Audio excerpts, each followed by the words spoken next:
Hi everyone, Linda here. I was watching Shonz 14NW and she was making cracker boxes out of that little envelope punch, and that envelope punch makes it a lot easier. But they also have a new punch out that does the same box.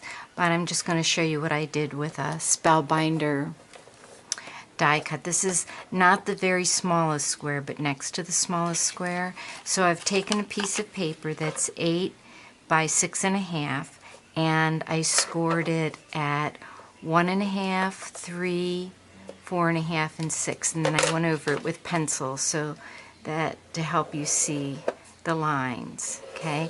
Now in Sean's video, she cuts. At this point she folds it and cuts it, but I need these other lines, the ones that go this way, from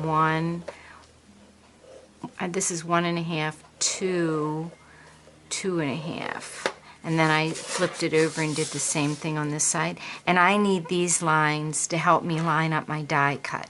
And what I did is I just lined up this point with the horizontal line and this point with the vertical line. Then I also noticed that I could fold this in half and I could go through 2 layers. So I can go through 2 layers here. I'm going to line it up here like this.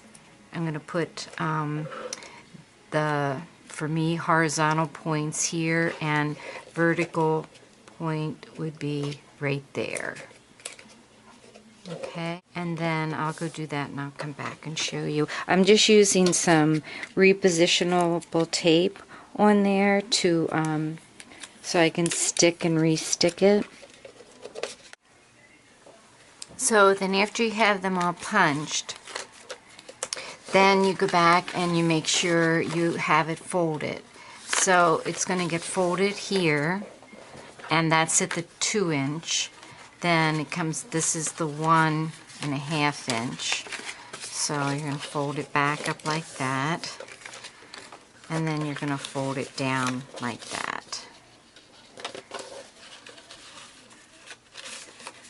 Okay, and then you do the same thing.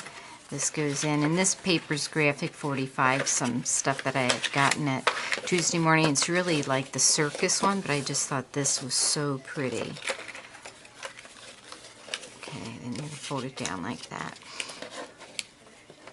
Then you're going to use some nice heavy tape to stick it with, and you're going to put that on the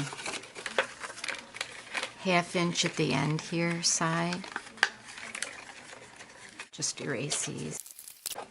So this square wasn't the smallest square in the Spellbinders. It was like next to the smallest, but you know, you can just, it is like 7/8 inches when I measure the inside here is what it turned out to be. Alright, so I want this to be the outside, so I'm going to put my score tape along there.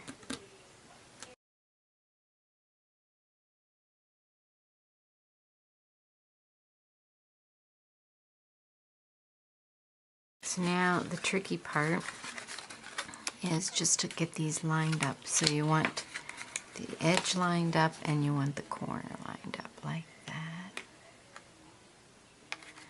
If you get the first couple right, then it's okay. Well, that I want to fold that back because I don't want that sticking where it shouldn't stick.